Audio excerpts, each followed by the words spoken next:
creating art, especially when you have to do it in such amounts, you kind of drain yourself. You empty the jug of water, like you're out then at that point, and you have to go refill it. You have to go have experiences to put back into it.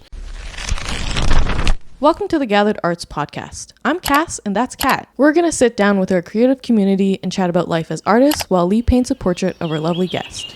Ready? We're going to lock in. Welcome, Martin. Thank you so much for coming onto this episode of Gap. Thank you for having me. Would you like to give us a little intro about who you are and what you do? Okay. I got my whole life. So my name is Martin O'Mahony. I'm from Ireland, but I've been living in Toronto for about maybe 13 years now or something like that. I'm from Cork in Ireland. I have to specify because I'm from that place. They're very proud. And I am a tattoo artist here and also just a general artist, for loss of a better term. And that's literally everything in my life at the moment. Yeah, that's everything. Yeah. Nice. How did you get into tattoos?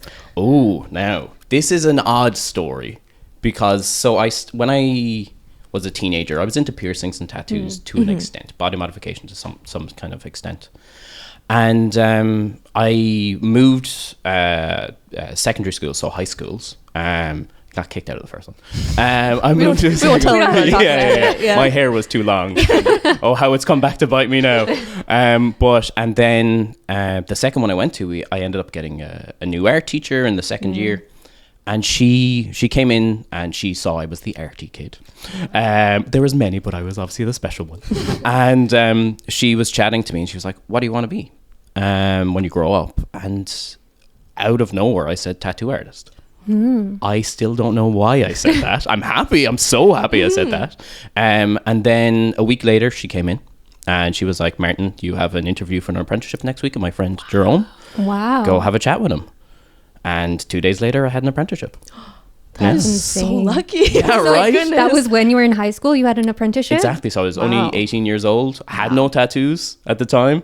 Didn't have a tattoo until my first week when he was like, sit down, you're getting a tattoo. And I was like, okay. But yeah, it's bizarre.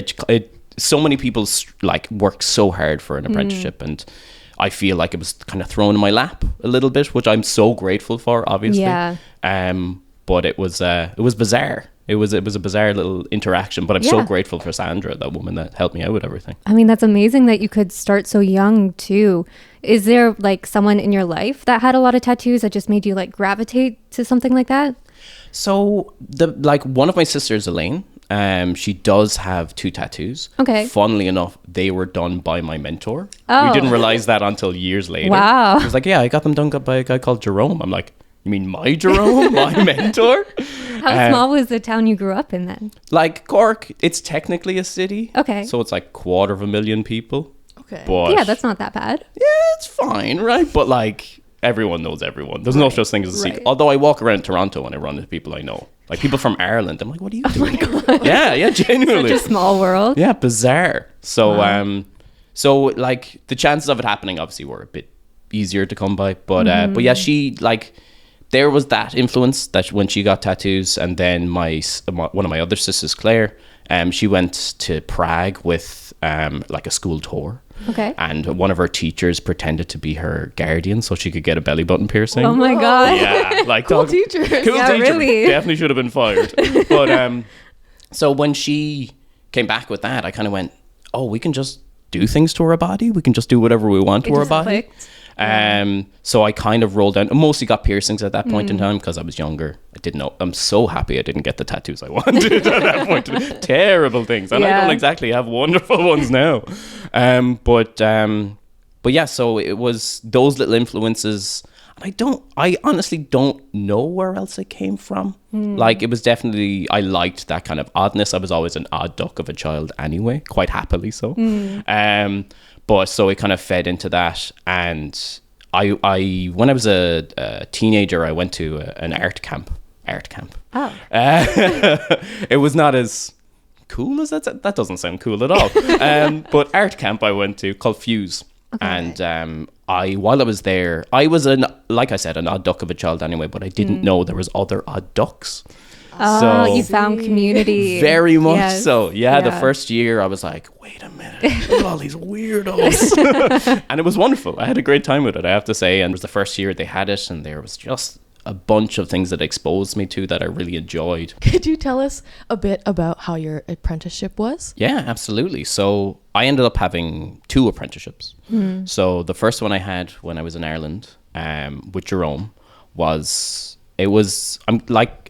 glad I had the 2 types of apprenticeships. And by that I mean, like, early on there was like, I was at the tail end of what the tattoo world used to be. So Miami Ink had just come to television. So Oh it my was about gosh. to change. Yeah, that's Wow, what a yeah. timestamp. I'm aging Yeah, myself really. now. And it was like everything changed after Miami Ink. So I got to kind of that little taste of it beforehand, where it was a little bit more aggressive, for loss of a Okay. better term. Like there was like my mentor, part of my job was going to buy a bottle of whiskey for him every day, until I told him I wouldn't do it anymore. Nice. And he threatened to fight me. So, you know, it was one of like those physically fight fight me. Okay. Yeah. Like there was many fights Wow. in the shop. Like you could kick people out of the shop. There was one day we came in and like my mentor had a bow and arrow and he was firing arrows into the Whoa. wall. He wasn't like threatening a customer. He was just going a bit mad. Okay. So I got to experience that kind of aspect of it. Like Yeah. it was my job at the end of the day. Now this only happened a few times before they stopped, but it was my job to go outside before everybody else went to check that there wasn't anyone waiting with hammers. My goodness. Yeah. with why with hammers? So the threat used to be, because it would always be in cash. Like technically it wasn't a building or it okay, wasn't a right. business that we were in. It was just like a house. Right. So I'd go outside, make sure there was no one with hammers, because they'd be like, give us the money or we smash your hands. Wow. Used to be the idea. Yeah, which was... This is intense. I wasn't expecting that. You're right. Yeah. So it's all, and like I doubt, like it didn't happen in any of the time I there. I doubt it Yeah. happened even to my mentor at any point in Yeah, time. yeah. It was just like a leftover artifact of it all. And then when so I was with him for about 1.5 years, and at the time, tattooing wasn't the most profitable thing. Okay. Definitely in Ireland, it wasn't the most profitable thing. So all the people that were working there were like, go get a degree, have a backup plan just in case. So I got a sculpture degree, a great backup plan. Wow. Real useful. Yeah, fine arts. Yeah. So I went and did that for 4 years. And when I came back, my mentor had stopped tattooing. He had moved to France and was making boats for a living. Oh. Yeah. That's a transition. Right? Yeah. And the thing is, I have a friend of mine who apprentices with him as well. And he talks to him and he says, yeah, he's really happy now. Oh, I'm like, that's good. great. That Yeah. is good. He's quit alcohol. He's really turned his life around. And then, but I was so green, so new at that point. Only 1.5 years in, no one was going to hire me. So I stopped tattooing for a while and just did like, more traditional art and worked retail, which is kind of a combo that seems to happen a lot. It definitely is. And I moved to Canada then after, I think, about 1 year or 2 of just having that. Okay. And when I moved to Canada, I started working in a tattoo shop again. And I had no real intention of getting back into tattooing. Okay. The love was lost. The love for most art was lost at that point. Art college kind of pulled that out of me a little bit. That also that's happens. real. Yeah, so I hear, yeah. Yeah. And so I was working the floor, and while I was working there, I became good friends with a guy called Dan, Handsome Dan. Handsome Dan, yeah. Dan. He named himself, right? And he like ended up taking me on as a second mentor and teaching me again. And it was the other end of the spectrum. Really? Like Jerome was lovely. Don't get me wrong. My first mentor was lovely. He was nice, but there was moments, and this It was sounded like it, yeah. right, yeah, a little bit more intense. And this one was much more relaxed. Like there was still work to be done, but it was very much like me and him are like, he's one of my best friends. So like it ended up being a friendship that came out of it. And when I trained with him, then I trained for a little bit with him while he was working in Adrenaline. And then he ended up opening a shop himself with Laurel, another person that works there, another friend of mine. And we, at a certain point, they asked me to join them.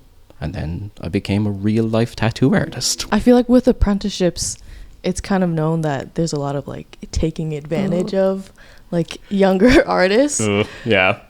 How do you feel about that? And do you think that is as prominent these days? It's almost changed versions of what it is. When it first happened, it was like hazing, for lots of better terms. Yeah. It was, there was bullying.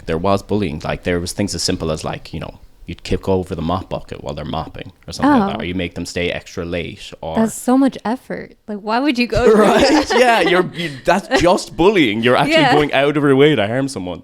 And I thank myself. I'm very lucky that I was a man in the industry. Being a woman in the industry at the time was a different kettle of fish. Still is a different kettle of fish. But and then, like, now the kind of taken advantage of is more financially.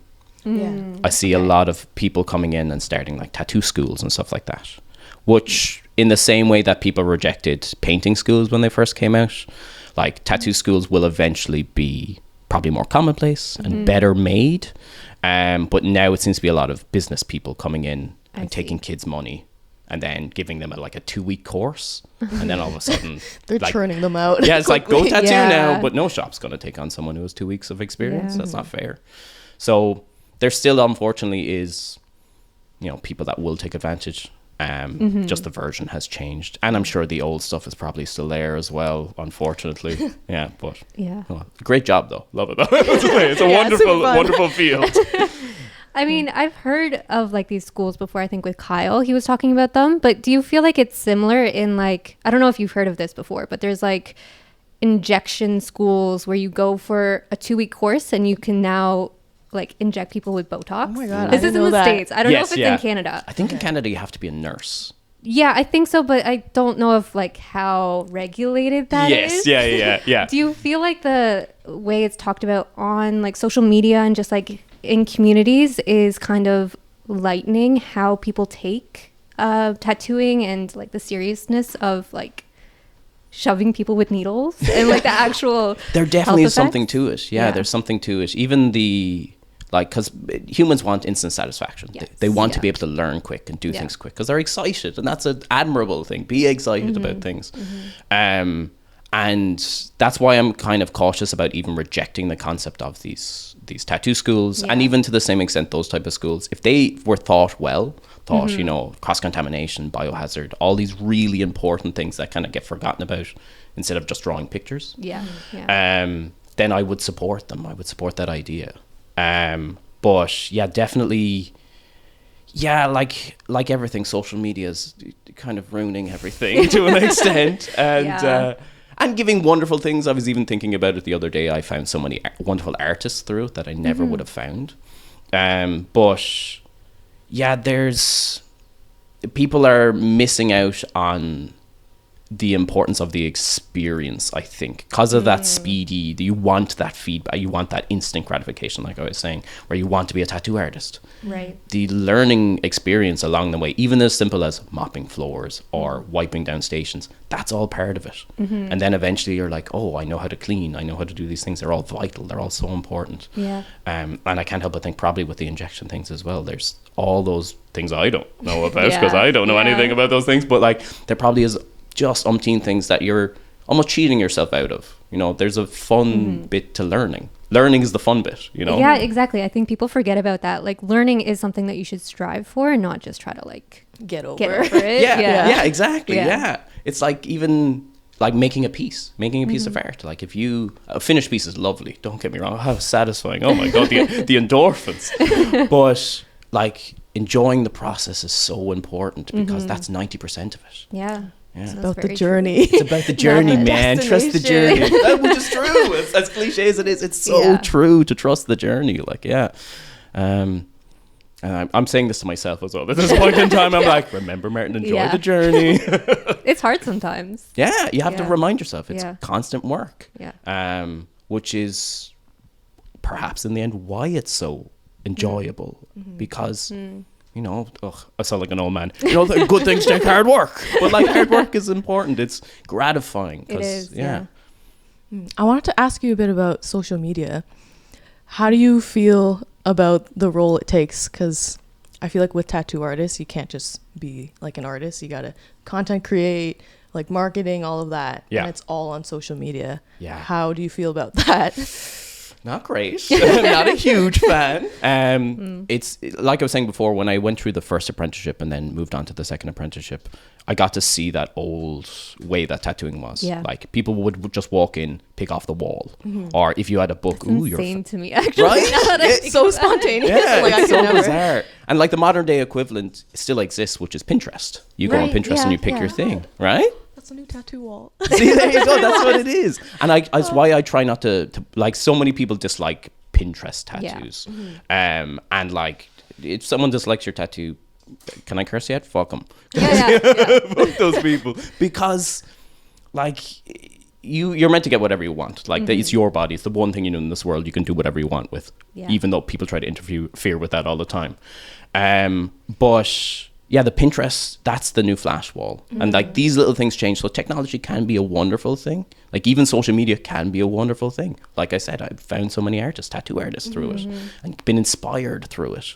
But it's the unfortunate aspect that it's, on one side, it's a business for these people. Like, social media is not about giving you things you like. It's about giving you things that keep you on the app. Yeah. That's what it is. Yeah.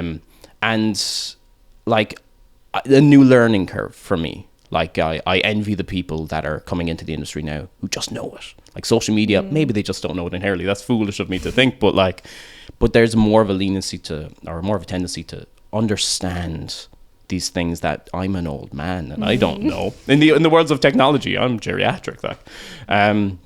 So seeing like the idea that I'm now a photographer as well. I have to do, video making. I have to know how to make ads. Yeah. I'm not good at that stuff.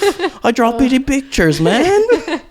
So it's a double-edged blade. It's like anything, there can be good and bad aspects to it. Yeah. It just seems that the way it's going right now is something I don't particularly like. And I don't think I'm unusual in that fact, but maybe I am. I don't know. It's tough to like be kind of forced to take advantage of like this endless source of like people. Yes. But it's also so distracting when you just want to focus on like your art. And like, obviously I'm like, oh, if I make good art, it'll sell. But that's not the case sometimes. I'm like, even if I make good ones, you have to make sure people see it. Yeah. Kind of. Yeah. So. And do you find that breaks your state of flow? Then where you're creating and you stop to take a photo or do a video. Oh, that's a good question. Yeah. It's kind of like. I'm interviewing you now. Yeah, I was like, if you don't take a picture of something, it never happened. Yeah. Kind of energy. Yeah. And like always trying to get like behind the scenes because now you have to build a relationship with people online because they're not just coming for your art, they're coming for you. And that's sometimes a lot of pressure. Oh, that's true. Yeah. Do you feel that same amount of pressure? Yes. Yeah, there's that. It's almost that minor scale version of a cult of personality. Like you have to build this persona around it, which some people are magnificent at. Oh, yeah. And some people build an actual fake persona, which is even more wonderful again if they're maybe honest about it, sincere about it, as opposed to being, lying to people, which I don't like.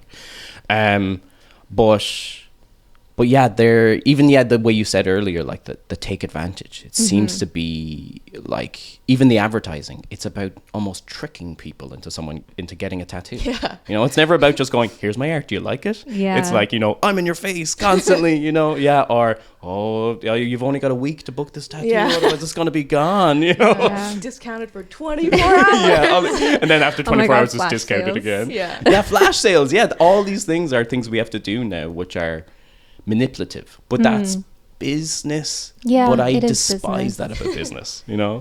How do you walk that line of being genuine and being sincere with your audience, with your following, but also trying to make money. I gotta pay rent, I gotta pay my bills. We're gonna take a little break here. Would you like to go see your portrait so far? The progress? Ooh, I'm allowed to see it? Okay. Yeah, we're gonna go okay. only if you want to, but Alrighty. Let's go check it out. How long was it? That was so short. That was 20 minutes? 20 minutes is not a long time. Is it still recording? Was it still recording? Yes. Yeah, okay. 20 minutes is so short. Speed painting. You're so fast though. Yeah, you really are. You're so good. To a certain extent, I really like how you talk. Oh yeah? Yeah, and then your tone, like the voice changes, the pitch, the volume. It's very easy to listen to. Oh, good. I think it's a cultural thing. You can try for a little longer next time if you want. I was just thinking with Skin color on the canvas. Oh, great. That's great. That's so good. You mentioned earlier that you went to school for sculpture, which I think is really fun. Do you? I do. Most people do not. I don't think it's a viable career choice. So having that as a backup is really funny to me. Yep. But I really appreciate you, I guess, having that passion and knowing that you wanted to pursue that. Mm-hmm. But what made you hone in on sculpture? One of my earliest memories of art is making little sculptures. Yeah, so we have Morla is what it's called, which is Play-Doh. Morla? Morla. It's Okay. Play-Doh. Okay. It's basically all it is. Yeah, it's just the Irish for something. I don't know what it is. I remember making little monsters when I was a kid. I loved making little things like that. Yeah. And then when I was about 10 years old, I got into Warhammer.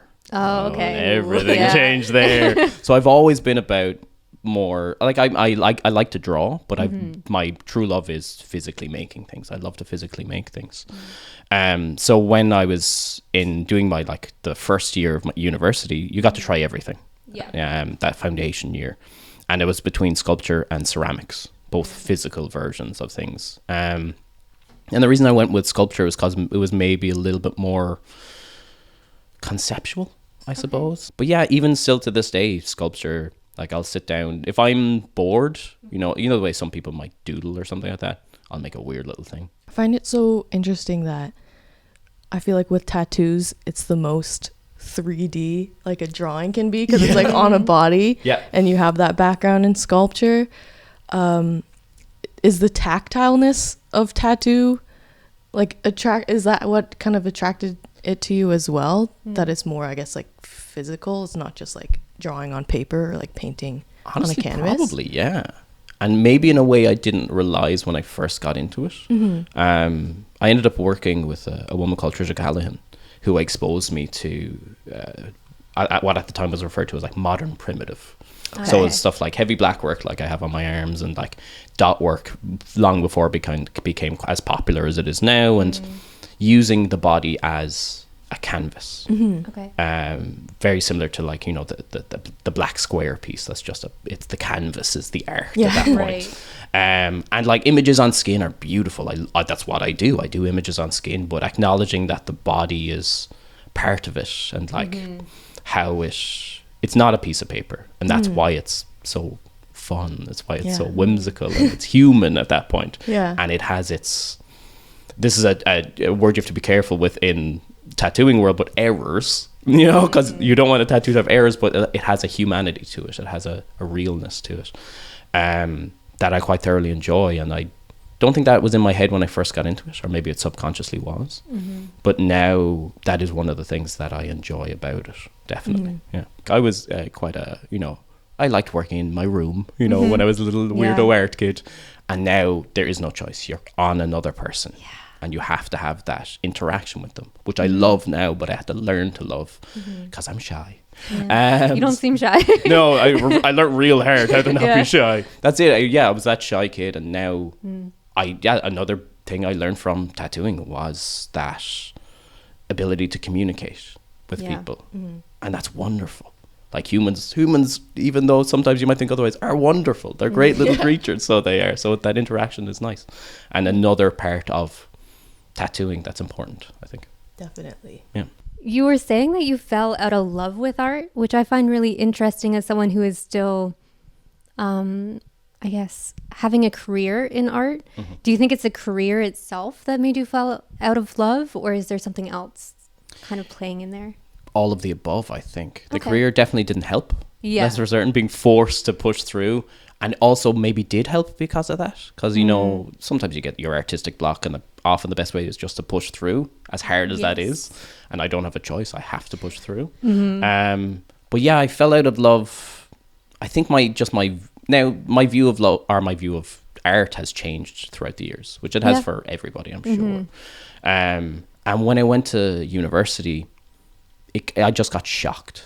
I definitely went from being the person who, I was good at art and everyone liked me for it, or would celebrate it, to being surrounded by other artists who are wonderful, and then tutors who would criticize, which is important. Maybe mine were a bit mean. Like, You were that kid in the critique. Not just to myself. That's the Okay, thing. They were okay. known for being they were bullies, for lots of better term. And yeah, after I left university, it's weird. I wanted to create. That never went away, that desire to create. Yeah.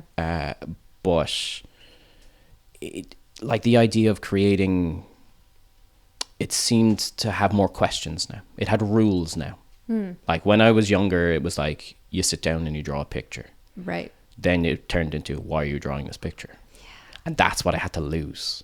Even in work now, there is aspects to it. There's, obviously when it's for business, you have to do things that do appeal to people, but I wouldn't want to do something that I also didn't enjoy. Like I like what I draw. And yeah, the idea of finding space in my life for just art, like I was saying, I want to bring that back. But when I wanted to do something for work, I had the work thing. When I wanted to do something for fun, I had the hobby thing. And that idea of just creating art out of that love, I was sitting there and all I could think of was the pressures that were there all of a sudden. And I'm trying to distance myself from that now and just create. Yeah. And not think there's an audience. Maybe that's what it was. There was an official audience first. Yeah. I wanted to ask you a bit about, I guess, having a style within art, not even just like tattoos with like sculpture and like painting and stuff. Yeah. Do you think having a style is necessary, and if it helps or kind of sets an unnecessary pressure? I think the pressure comes from the idea of wanting a style or seeing other people that have style. I think having a style is inevitable. Because you are the creation of all the things that has come together in your life and before your life. You're like a big Lego building made out of the Lego blocks of your life, basically. So you're going to end up having influences from different things and artistically borrowing, certain concepts and such. So having a style is inevitable. Trying to fight for it, trying to want it, can work for some people, but it can be quite crippling for others, or they might even stop themselves from experiencing something because they're like, oh, I don't do that. You build rules for yourself. But in the end, whether it looks like you have a style or not, you have a style. It's just inevitable. It's just because the art is a product of you, then it is your style instantaneously. There is definitely a pressure nowadays, more so than there used to be, in the tattooing world, particular. Like when I started, you did everything. You didn't say no to anything. You'd be kicked out the door if you said no. Now you have to specialize. Yeah. You have to have a persona online, like we talked about before. And if you have confusing layouts on your social medias and stuff like that, people don't know what you want. I recently only kind of trimmed down the type of things that I do to just one particular style. And I got busier because of it. People want that style. And I even had someone message me when I first did it and they were like, oh, I want to get a lighthouse tattoo. I was like, okay, no problem. What style would you like it in? And their message was, well, your style. I was like, oh, I have a style now. Okay, I have a technique. Okay, I'm here. And once again, I'm cautious of it. I don't want to become limited by that because it's so easy to say comfortable in these little things, but then you don't progress. No. So you really had to be like a jack of all trades? Like you had to know every single style before? Everything. Like you might get away with like, if some fella down the road did a very good version of a portrait, you'd go, I go to Jimmy for portraits. Right. Like you were known for that one thing, but you had to do everything still. Yeah. You can't say no to anything. I feel like that's more pressure. Right. Yeah. And it was good for learning certain aspects and maybe breaking those boundaries, those self-imposed boundaries. Yeah. But like, I don't want to do a portrait. I can draw you a beautiful portrait, but tattooing one is scary as hell. Yeah. I feel like it's helpful at the beginning of your career to just do everything, and then you can kind of see what you feel comfortable with and like, okay, I'm really good at that one thing. Maybe that's a sign. Yeah. But yeah, I feel like sometimes with a style, I'm worried about getting bored, but also you have to have like a thing to sell to people. Unfortunately now. Do you want to talk a bit about what your style is? Sure. Yeah. So I work in like a woodblock style or an etching style. Okay. Like medieval type of tattoos, line work, shading. maybe cross-hatch shading if somebody asks for cross-hatch stuff. And then most of the subject matter I have is quite spooky. I know, shocking, right? Spooky looking things. So lots of skulls, lots of monsters, but also funny things. I like little funny things. Like I did a pigeon in a love heart the other day because I just like that kind of stuff. But yeah, I tend to work in mostly that medieval style with that printing errors is one of the reasons I like it. It has kind of like, when you print something, it might be missing a piece or it might have a blotch over here. So a lot of my work has that kind of stuff worked into it intentionally. So I intentionally make it look accidental, which is the trickiest thing to do. Yeah. It's hard to make something look organic when you're like doing it very precisely. Very much so, yeah. You're like, a little swiggle there. That was the learning curve, definitely. I understand my work a lot better now. Like even if I'm, if it's a custom piece, I understand how I'm going to do a certain part because there's a certain way that works best with this. Okay. When you say understand, you mean just like being able to visualize it and then like plan it out for when you're doing the actual tattoo? Yes. Yeah. Okay. And also physically on the skin as well. Yeah. So a little bit of both. Yeah. So often, now this might be a little bit of a trade secret. Sometimes you might do a stencil and a bit of it just disappears. And you're like, okie dokie, all right. Figure it out. That doesn't panic me now. I look at that and I'm like, I know what shapes are needed. I know how to continue that particular shading, even though my shading is lines. And then in the design process, what the limitations of what I've kind of got in my art and my tattoo designs, because certain things work quite well. And then certain things do not work well. Right. And that's just an excuse for me to try and push and get those things to work in a certain sense. So I know now if a customer asks me for something specific, I can prepare them for certain things will work here, certain things won't work here. So I just feel like I feel like a real professional, Nice. I know what I'm doing, It took a few years, but that's good. Right. No, I still feel like a phony, like I'm feeling trying. Yeah. I think you make miniatures, right? Or you paint them? Is there something about that smaller scale with tattoos as well? You stick to like that hand size, the smaller scale that kind of attracts you? There probably is something to it. Like the idea of working within a space that I can quite quickly dart around looking like, even though when I was in university, I went the other extreme. I worked macro, I worked big. So I like playing with scale, definitely is an aspect I like about art. And tattooing probably comes into that idea of, as well as that, when I have a smaller piece to work on, I don't feel so overwhelmed.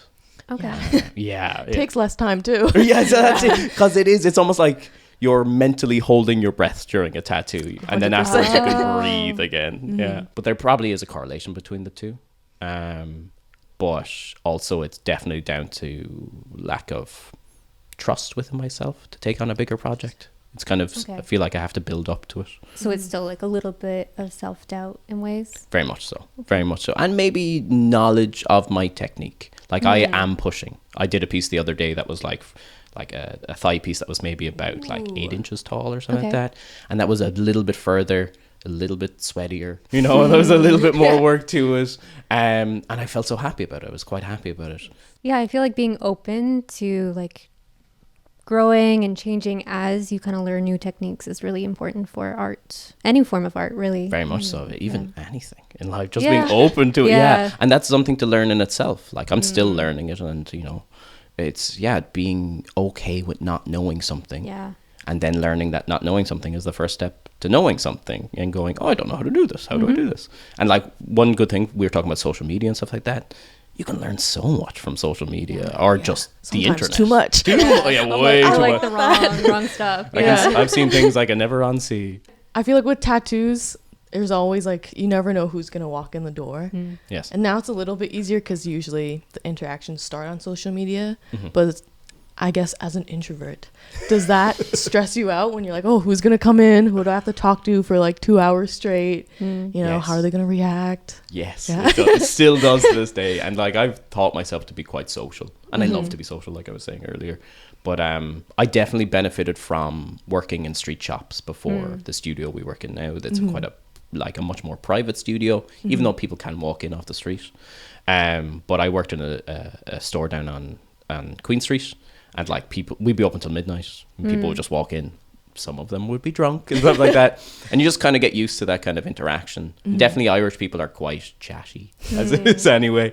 Banter, as you see on the dating apps now. We're like, hey, that's our word. You can't have that word, that's our word. So that helped with the aspect. I find it exciting in a sense as well. I enjoy odd ducks coming in. Like, I would like weird people, being a proud weird person. And you will, of course, get the people who are unenjoyable, like any unfortunately public facing job. You're going to encounter people who are unpleasant, less and less, though. I have to say in the studio now, quite pleasant. Everyone, I know, no pun intended, pleasant tattoo company, but like everyone is quite pleasant that walks in the door, and if they aren't, I know I have the ability to go, out you get, we don't need you. I've kicked many a person out of a tattoo shop, I have to say. It's less and less physical throughout the years, though. The beginning was much more like... It's definitely, I guess, based on my own experience, helped me be more of a chatter. Yeah. I have like a set list of questions I'll ask the same person. I'll be like, oh, and it's like usually everybody gives the same answers sometimes, but do you have that kind of like checklist in your head? Oh, yes. I'm sure everybody does. Yeah. And like the first appointment's great. The second appointment, you're like, what do I say now? I've done all my lines. They said last time. I'm like, oh my God, who are you? Interesting. Especially if people like definitely working on the street shop, you'll come in and be like, oh, is it your first tattoo? It's like, no, you've tattooed me like 4 times. I'm like, oh, I'm so sorry. I don't remember. I'm like, show me the tattoo. Yeah, show me the tattoo. I remember tattoos. Exactly. Yeah. Yeah, there is a spiel that I kind of give to people, and it's not, I don't want anyone to think it's insincere. I am curious about certain things about people, and people ask me the same questions, so I have my routine of chatting with those things.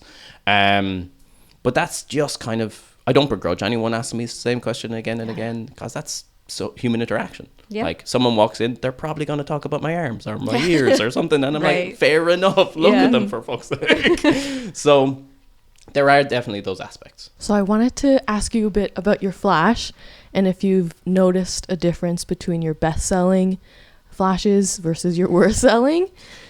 Yeah, do we need to explain the concept of flash? I mean, you can if you want. You'd like to. Yeah. Well, it's nothing wild. It's just tattoo drawings on a sheet. Yeah, just because I'll say things like that to certain people, they're like, "What's flash?" What's I didn't think of that. Yeah. Okay. Yeah. No worries. But I wish I could know better what sells and what doesn't sell. If because I just draw all the things that sell. Then if I could, there is definitely that you'll draw a page that like, so my pages tend to have maybe 3 big things and then maybe about 5 little things to fill in the spaces. And what sells might sell 10 times. Like there's one particular piece I have, and it's sold so much I drew a different version of it. Oh, okay. Because there's a point where I definitely feel uncomfortable doing something too many times. Some people do one-offs, like they're just one and done. I like the idea of flash that it is kind of I do it multiple times, which means I charge less for it, because you're not getting a special piece. Then you're just getting something fun that you like. But I wish I could acknowledge the consistency of what sells a bit better. Humor tends to sell, and then I would say skulls tend to sell, but like most of the things I do are skulls, so that's I'm biased on that front. So I don't know. Have you noticed I've noticed flowers are always a good thing to draw. I was very against drawing flowers. I'm like, oh, they're so basic. Yeah, I was like, oh, I'm not like other girls, I can't just draw flowers. That's so boring. But I think I found a way to, I guess, make them more interesting and unique to me. Yeah. And yeah, people eat up flowers. Yeah. And it's like, it's timeless. So I don't blame them. That's it. It's not even cliche. It's just some things look nice. You can't help it. Some things just look good. Yeah. I do Lord of the Rings stuff. Lord of the Rings stuff does real pop culture stuff. Trust me, I know a few people who want Lord of the Rings. Oh, come on in, I got loads. Yeah, like you will definitely. I'll try to do some pop culture things from time to time, because I have my weird little interests, and you'll think something will sell because it's so popular, and then nothing. And then some things you're like, oh, I'll just draw this up in it, and it just goes gangbusters. People go crazy for it then. So when a flash doesn't do well, I guess, how do you get the self-motivation to like draw another page? I guess that takes time. That unfortunately takes time, not feeling hurt by it. And I think part of the things that helps me with that is drawing what I like, because then at least I know I gave it my all. Right. For so long, definitely I fell into, if I didn't do 100%, then if it didn't go right, I go, oh, it's because I didn't do 100%. You know, I didn't fail because of me. I failed because of, you know, because I didn't give a full effort. But from turning that around on its head, like I've started to do the things I like, and I look at my pages and I go, oh, these are fun. And that softens that blow a bit. I've definitely become a bit tougher. I've learned that taster tastes. Yeah. Maybe if you want to get more, like I could say, like, you know, I'm the only one with good taste and everyone else, they have terrible taste. You know, they've no taste at all. But it's hard as an artist, as any artist, to get that feedback from the public. Can be quite treacherous. Good feedback's always lovely. Yeah. Even though it can be bad, you know, it can push you in directions that, you know, like, oh, even as simple as this sells, I'll do more of these. What if I don't like doing these? You know, I want to do something else. So you can take good and bad from both, but it's a learning curve. Something I've only recently learned, I think, as well. Lately, the idea of getting down and having to draw for work, it used to cripple me. It used to make me go, I don't want to. But the reason I was down was because I was broke, you know, and I didn't have money because of work. I needed to get more work, so I needed to draw more. It can be a multitude of things. Taking a break is a valid thing. It's trickier in our line of works. You know, everybody that's here like relies on, you know, creating, and then having different outlets. I know it's almost cliche to do. It's like, do a different type of arty thing. It doesn't even have to be arty. Go do a different thing for a while. But like Warhammer has helped, like making miniatures has helped, because that's maybe a bit more like, it has, boundaries is wrong again, but it has this kind of certain boxes to tick. And you're like, once you complete those, you go, that's finished now. Isn't that nice? Oh, that's lovely. And perhaps tattooing is the same as well. Like creating a flash sheet, I can go, oh, I finished that flash sheet. Okay, I can take a little break now. But to pull myself back out of it, I don't know. Honestly, it can be anything that day. If it's a nice day, you can go for a walk. Or maybe you just need to take a week off, or you need to hang out with people, or watch a movie, listen to some songs, you know. Two things I find very inspiring. I don't know. Do you have something that pulls you out? I mean, recently I would just scroll on Pinterest because I feel like I just need that one thing to like click. Oh yeah. And I was like, okay, like it's not all doom and gloom. Yeah. I'm gonna be okay. I do like art still. Yes, yeah. It's gonna be fine. So yeah, it's just kind of forcing myself to look for inspiration instead of it like waiting for it to like hit me. Yes. I'm like, okay, I gotta put in the effort to like search for it and like go to places and like see people and like learn new things. Yes. I'm like, okay, I just have to go out. It's honestly, it's Just experience. Exactly. Perhaps that's even a good way of putting it, because like creating art, especially when you have to do it in such amounts, you kind of drain yourself. You empty the jug of water, like you're out then at that point, and you have to go refill it. You have to go have experiences to put back into it. And for some, it can be that little thing, you know, like going for a walk. And then for some, it can be that you might have to travel. If we could all afford it, wouldn't it be wonderful? You know, these kind of things. I don't know. That's a big question. I think that's a pretty big one. Yeah. The answer changes, I guess, depending on the day. Yeah. Yeah. Do you have something that pulls you out when you were? I find I get stuck when I'm too in my head, or like I've spent too much time alone in my studio, just like staring at a wall, painting. Yeah. Right. So I find I do need to like go walk Bueller, or like go see nature, or I don't know, just go hang out with friends at studios, like something like that. Yes. Right. Just being in other people's space and just like pulling myself out of my studio, scrolling, whatever it is. I think that really helps. I find sometimes there's so much like instant gratification that you can get on like social media or something like that. So you get stuck in like a hole there. Yeah. So that for me is really hard to get, like going down that avenue and leaving that way and finding a new outlet, really. Yeah. Yeah. Even the way you mentioned going to other, like where other people are working, they might be working on pieces of art and such. being around other artists. Yes, That's a lovely. big one. Yeah, it's huge. It's great because like even you can bond over the idea of everyone's having artistic block, and that's enough. That's a little thing as well. It's why paint nights like they used to be a bit more common in the tattoo world, and they probably still happen quite a lot. But like you'll just everyone that works in the shop, and I'd love to do it in our shop as well. Me and Dan talk it. Yeah, absolutely. And you just sit there and you just shoot the shit and make art, and it's so beneficial. Like some people might not end up making anything by the end of the day, but you still have recharged, and maybe you're going to go home and do a piece or something like that. So yeah, that's a good one. Being around other people, particularly artistic, even though everyone's an artist. Ugh, I know what a statement, but everyone is an artist. But yeah, just being around, that is a good form of inspiration. That's a good one. Honestly, I feel like I've said this before, but I feel like to be able to make art that you're happy with, you have to have like a strong community where you can like bounce these ideas off of and really have these different perspectives shown in your art. Otherwise it falls flat. Like a lot of the time you can tell when an artist hasn't really talked to other people because it's very like one-dimensional, and they haven't really noticed the little tiny details that you know other people would point out. So I think that community is really important. Definitely. I wonder as well as the isolation sometimes why you get weird things that you go, oh, that's fun. Oh, I that's mean, cool. it's true, So it's a double. It can play in both ways. Yeah. But yes, there is something to be said for feedback from other people and helping it grow your own art, and vice versa. Trust your own opinion and give it to somebody else. You know, nicely. Don't be mean. I remember like in school when we did like critiques and stuff. There was like a big learning curve. Be like, oh, it's okay if somebody doesn't like it. Like it's okay. Yeah, we'll survive. You can make another piece, and probably a better piece with you know that advice and critique. How do you feel about? I guess there's like a lot of critique on Instagram for tattoos. Like everybody has their opinion. Not even with just like tattoos, just anything. Yes. Yeah. How does that make you feel?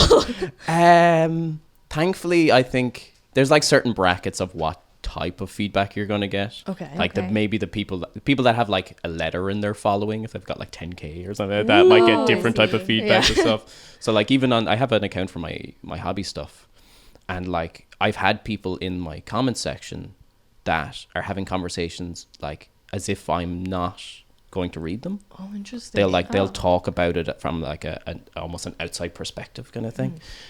Some of it positive, some of it negative. And I'm like, you know, I'm reading this, right? You're just writing this to me, like, and the joys of the anonymity of the internet, I suppose. But yeah, when it comes to tattooing, like people will have their opinions. Definitely, you'll see it a lot more on maybe more odd stuff, and I quite like the odd stuff. Like even as simple as like heavy blackwork stuff, there will always be a comment of somebody going, "Why?" I was supposed to say. Right?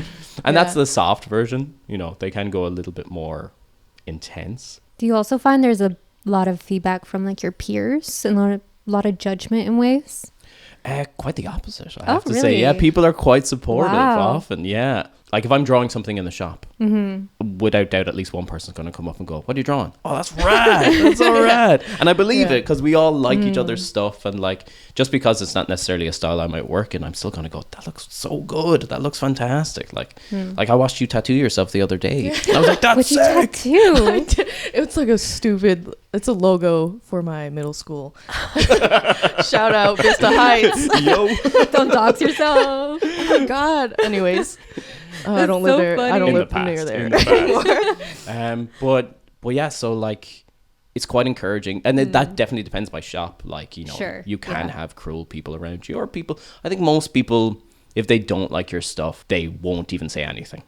But the majority of like the tattooing world, as you know, odd as it is wonderful. There are some good people in there. There's some friendly people there, and most people want everyone else to succeed.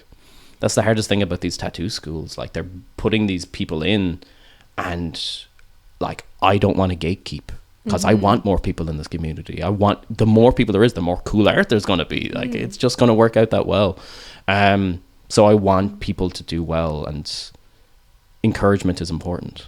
I think so on all fronts, both for yourself and for everybody else. Yeah, even though it's like a very competitive industry, it's also like kind of small. Like everybody kind of knows everybody. So I'm like, oh, if like someone's kind of mean, you kind of know. Oh, yeah. So I'm like, hey, It People get travels. reputations. Yeah. Yeah. So just be nice. There's a few characters in every community, definitely. But and you say like we all kind of know each other only by Instagram handles though. Like we all, someone says somebody's real name, I'm like, oh, Yeah, I'm like Black Vatican. Is that you? I'm Black Vatican. Because I went to an exhibition recently, which was run by tattoo artists, and it was everyone's real names. If you could only tattoo one subject matter, I guess, or like one, subject for the rest of your life, is there something you would pick? I'm trying my best to avoid saying skull. If I was being logical about it, I'd probably do like black letter, like Old English script. You know, that real classic looking medieval script. Yeah. Because I think it's easy, it's fun, it can be charming. I can put my style into it. But if I had to pick like an image, oh God, that is a tricky one. I wouldn't go for skull. I'd go for a full skeleton. Because then I have a bit more freedom. Variety. Yeah, exactly. Yeah, because I'd get real bored of skulls real quick. But also I'd get bored of that. It wouldn't be funny enough, I suppose. It wouldn't be whimsical enough. I don't know. Do you have something you think you could pick? I don't know. I get bored very easily. So You're right. Even now, I'm like, like again, maybe flowers, even though I'm kind of a hater for flowers. I think I'd pick something big. Yeah. Just because, I don't know, then there'd be more sections for me to kind of focus on. Like if I picked a snake, there'd be like the shape of the snake, like the pattern of the snake. Yes. It wouldn't be the same one. More chance of variety in that section. Yeah. And even for subject matter for yourself, would you be able to find things like that you would want to paint if you could pick one thing to paint forever? I mean, I feel like I have kind of honed in. Like, I do tend to get very hyper fixated on specific things. Like right now, as you can tell, it's dandelions, like specifically leaves. So I do think like subject matter would just be plants. Yeah. I don't think I could pick like forever. I want to be just doing dandelions. But I know people find success in that where they like find their niche and they really like hone in on that. Yeah. So it depends on if you're looking at it artistically or business, right? Yeah. Yes. Yeah. What are the parameters framework. here? Yeah, definitely. Yeah. I'm like, I'll pick back pieces. I'm like, yeah. Make that money. Yeah, exactly. I'm like, oh, that'd be exhausting, but Yeah. it'd be pretty I cool. don't think anyone's getting big pieces anymore. Not in Toronto as well. No. People want wee No. little things. No. Yeah. Yeah. Is there a specific style that you've been noticing in Toronto? The Pinterest style, for less of a better term, Yeah. is still quite strong. Like fine line. Could you describe fine line? Absolutely, yeah. So it's kind of like simple fine line images, usually quite dainty, quite feminine. Flowers are popular. You know, things like stars are popular. Things like the things you would expect to find on a little Pinterest, I suppose. And that's not to sell them short, because they are beautiful. They're simple. They're classic. They have these images to them. But Toronto's a weird beast, even compared to the rest of Canada, apparently. Oh, okay. So like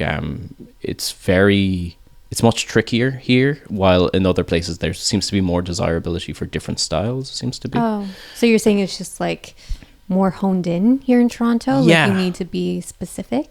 It's even just that those light, delicate tattoos. It's almost like that's the running joke, is like, oh, if you're low on money, you draw up a sheet of all the little delicate tattoos, because people want cheaper tattoos, people want quicker tattoos, more simple little tattoos. It's like tattooing, as well as like any other type of art, there are certain bits that are just more accessible to people. Yeah. So you're gonna get things like the infinity symbol that maybe the more person who's not deep into the tattoo world, who just wants to get a little tattoo, just want one tattoo, and that's accessible to them, and it has its validity in that section. Like, and then for some people it can be a springboard. Yeah. And then all of a sudden they're getting their face tattooed or something. Like, hopefully they wait a little bit in between, but you know, there's a lot of vitriol against those more trendy tattoos. But Yeah, there definitely is. yeah. Yeah. And I can understand getting tired of it, you know, especially if you're working a street shop where you're like, I just want to, you know, do fun things. But they are that person's experience. Like a tattoo is a shared experience, and you are giving someone what they want. It's not what you want at that point in time. And it takes a humility to do that, I think. Yeah, that is true. How do you feel about then I don't know if you're in this discussion, but like generational tattoos, how people are like criticizing millennials for getting like a compass or like a lion or something. Yeah. How do you feel about that kind of like generational divide almost in tattoos? It's the same as any other generational divide. There'll always be. It's like when a new genre of music comes along, everyone before it hates it, you know. Yeah. It'll always be there that there'll be a lack of understanding, and that's why it's popular with new, you know, maybe a younger generation, because like the other people don't get it. We're the cool ones, and then we'll never be uncool, and then, you know, Gen Z comes along, and I go, well, I guess I'm not cool anymore. And like, they can be running jokes, and like even the way you said before, like these red flags and stuff like that. It's kind of like the image isn't ruined. It's the people that might sometimes be commonly attracted to these things might kind of have it happen. Yeah. Like, it's not necessarily that just because you have these things you are, you know, a dude bro, but a lot of dude bros like these things. So there's a correlation, but not necessarily a causation there, I think. This one, Lee actually wrote this question, but I'm curious as well, because have you or would you tattoo genitals? And if you would, what's the price? Name the price. Well, it's funny you say that. I got asked only about 2 weeks ago. Oh, wow. Yeah, there you go. So it has happened before. Like, you will get asked. It's sometimes a joke, like a prank call. Sometimes it's someone who's asking for different reasons. Thankfully, as a man in the industry, I get that less and less. But so I said that it would be handling fee of 500, and then the price of the tattoo would go up from there. Like handling fee means like base fee of 500, or means literally handling fee. It's kind of a way to almost scare off people as well, if they are time wasters or if they're doing it for kicks or stuff like that. Right. In all honesty, like if someone is that into tattooing, whether they're, you know, like outwardly you could see it in them, or maybe they're just into that world for different reasons, they probably have a connection anyway. They probably have someone they could talk to.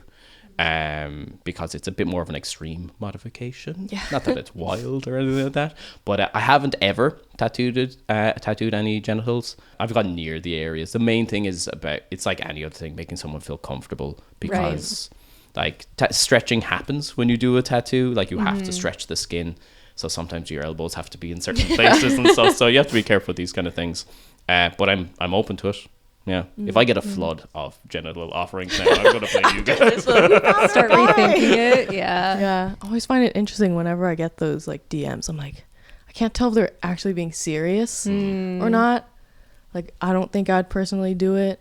I think it's different coming as a woman into something like that, because there is a lot of like sexual harassment, even not in professional settings. So in a setting like that, I think it's like a different level. Yeah. Someone would be like, I wonder why they're asking me. Yeah. How often do you get asked? I've gotten it. Last year, I got it so many times for some reason. I want to say I got at least like 7 or 8 DMs. Wow. And like sometimes it'll start off, when it starts off with them saying, this is a serious inquiry. I'll be like, then you just stop. Yeah. And then, I'm like, it never like goes through, because I'll tell them that I'm not comfortable. And then I'll be like, I can ask around, because I'm, you know, people will do it. And they'll specify that they want a girl to do it, and then I'm like, okay, bye. That's it. But even the fact that I've been asked once in the last while you've been asked, how many times did you say? Like less than 10, but like that's more than a lot. That's a lot. That's a lot. Yeah, it's just a weird situation to deal with. I'm glad that there are more like females in the industry. I feel like that's very nice. A huge improvement. I don't know if that makes a difference for like clients coming in, if they feel more comfortable with like a guy or girl. I feel like it depends. Honest, it's made a difference for me. Okay, that's like I feel more comfortable. Obviously, you're my friend. Like, I know. Yes, like, yeah. I would definitely feel more comfortable with something like that. Yep. Or just having them in the space too is very different. Like being in a space where it's only men is very intimidating. Absolutely, it can be. Yeah, especially when it's such like an intimate thing you're doing. Yes. Yeah. Do you find that has kind of changed the interactions you've had now that there are more like female artists? Usually so. So it used to be in my first studio that there was only one woman that was working there. And even that was kind of something in itself. It was like, oh, there's a female artist here. Oh my God. But when like it's definitely with piercing. So we had our piercer who would work in the back. and she'd have to go if they were piercings in a more private area. She'd have to stand in there. And now there's an environment where there's just women everywhere in the studios, and there's particularly in Toronto, it's a way more like female kind of like client or growing community in the tattoo community, which is fantastic.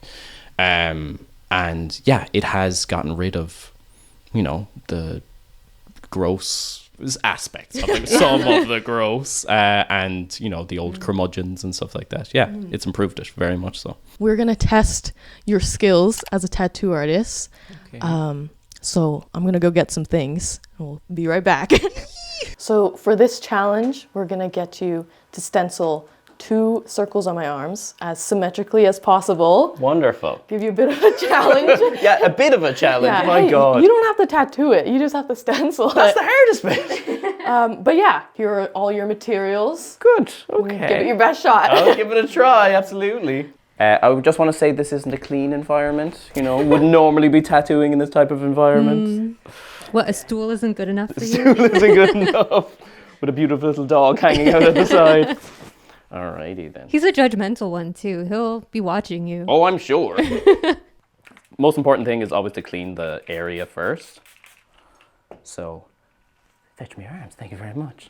So we're going to be putting it up towards the elbow ditch area. Not a fun spot. Ditch. Elbow ditch, yeah. So the opposite of your elbow, or your weenus, the opposite of your weenus.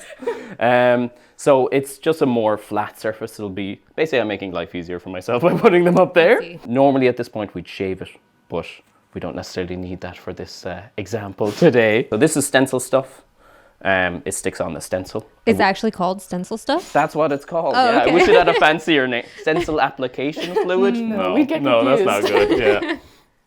So just a little bit goes a long way with this kind of stuff. And then there's a technique to each type of stencil stuff as well, which doesn't help because this isn't my usual one. And if anything goes wrong, that's why. It's nothing to do with me. I'm a professional. And you're saying what exactly does this do? So this sticks the stencil to the skin. So the stencil is gentian violet, a type of dye that if you get on your clothing, it'll ruin your clothing forever.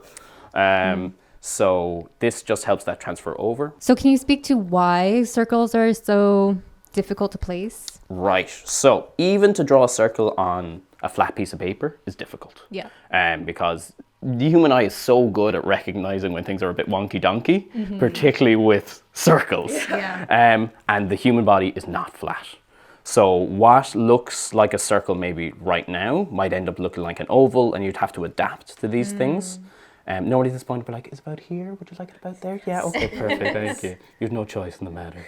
And then just to guide myself, I'm going to do one first, and then try to balance it out onto the other one. Okay. I'm going to do everything backwards, because when somebody's watching you do something, you always do it all the wrong ways. But that's You okay. overthink it? Oh, 100%. Even though somebody watches me do this every time I do this, but cameras make things so scary. So if I were to get this tattooed, Yeah. how painful do you think it would be? The location that it is, it's not the worst, but as you get closer to that ditch, that bend there, that is a bit more sensitive. That is not an amazing spot on the body to have to get tattooed. Like all tattoos, they all hurt, but they're always worth it. And it's a type of pain that once it's finished, like you're just happy you have a tattoo. The pain disappears and you're like, oh, I got a sick tattoo. Now I'm just using those guidelines that I made earlier with the Sharpie. I'm just using those to guide in where I'm going with this. It's a little bit less, vital because I'm putting it in the spot I think's work best on the arm. When we do the second one, that's the tricky bit. To make sure it's symmetrical? Exactly, yes, Yeah. the hardest thing, especially because human bodies aren't symmetrical. I'm not saying your arms aren't symmetrical, but just maybe. And then just putting a bit of pressure on it now just to make sure that it kind of gets a good chance at sticking. And then the moment of truth. The reveal. This is the best part. Oh. Oh, and we're missing a bit, and it is slightly curved over here. There you go. So it is an oval you have on your arm right now. Thank you. Yeah, no worries. So So would you fix that when you're actually tattooing, or No, would you try so to do it now? you redo it again, Okay. basically, is what we're going to do. So I know we're working in a more timed environment now than just taking a few hours to want to do it. So all you do is just put the stencil stuff back on. It helps remove I it. see. Okay. And then alcohol fixes everything. Now, I would have changed my gloves multiple times in between these things, touching things and stuff like that. We've only got one for display purposes, and there will be no broken skin today, so that is different.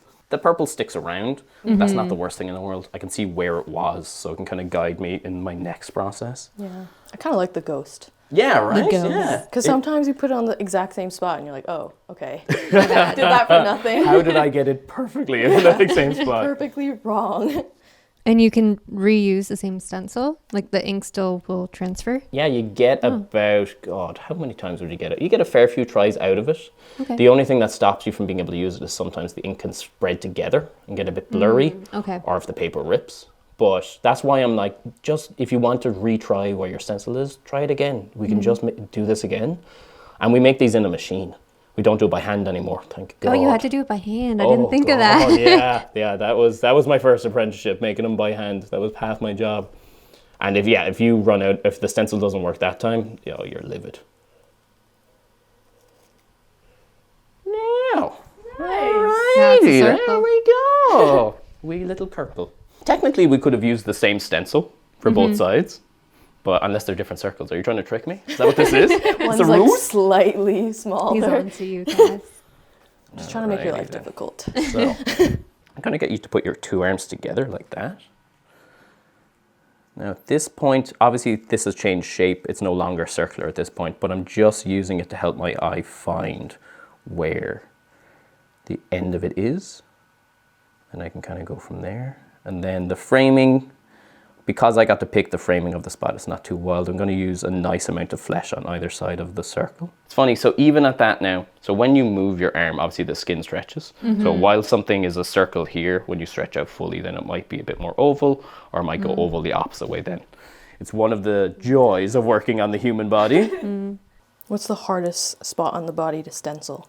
Like inside of the arm, just by the inside of your tricep there, that can be a real tricky spot just because your body's in the way. Yeah. And then ribs can be a bit tricky in terms of you have to find that nice balance. You don't want someone to put their arm up fully because it'll stretch and distort the image.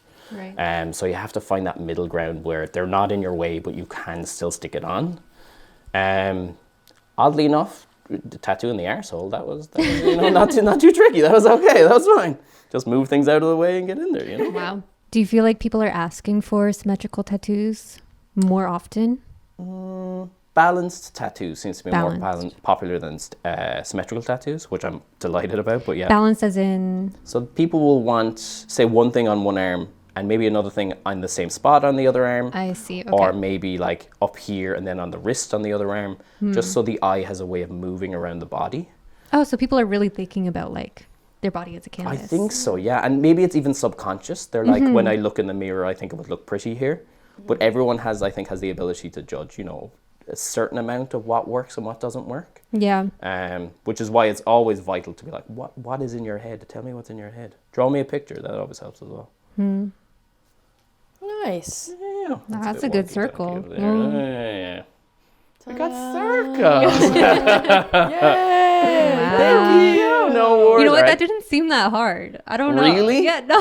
You're next. All I can see is the imperfections. That's the joy of this job, I suppose. Like, I would do those again if I had the opportunity. Both of them? kind thing. Yeah, now that I've gotten to try them out, I Okay. would have you move your arms in different ways to see which look best. More than likely, it's how your arm is like when it's relaxed, and then you kind of see what it would look like in that position. Even as you twist your arm in towards yourself, they're going to change and turn and stuff like that, as it is anyway. All right, sit down. Let's get tattooing. That's what you do. Well done. Okay, challenge out of the way. Lee, would you like to come join us and show the portrait that you've painted? Wow. Yeah! Oh my god. Oh, it's beautiful. I look like I'm happy. It's lovely. That's fantastic. That's How is so it good. painting tattoos, Lee? It's nice. It looks so good. It does. The love fact that you've actually captured me like probably telling a rubbish story of some type, like, I think that's wonderful. I think that's absolutely brilliant. Yeah. My lovely rosy cheeks. Yeah. The shine in the jewelry is so satisfying. I thought you were going to say the shine on like, my bald head or something. Like, oh, it's beautiful. Yeah, magnificent work. Well done. So Yeah. good. I think you did the tattoos really well. Yeah, Yeah, they turned out really they translated amazing. really good. Yeah. Nice. Thanks. Well, thank you so much for joining us on this episode of the Gathered Arts podcast. Thank you for Would you having like me. to take a moment to share your socials if you have anything coming up that you'd like to let the audience know about? Sure, I suppose. Well, I'm always going to be, putting tattoos into people if somebody wants them. My Instagram handle is at blackvatican. There's a dot in between. I'd call it a full stop, but people don't know what that is here. Black_Vatican. And that's where if you want to contact me or shooting me an email at blackvaticantattoos@gmail.com. Even just if you want to have a chat, feel free to have a chat with me. Come on in. So friendly. And in terms of things coming up, I'll be working away at Pleasant Tattoo Company.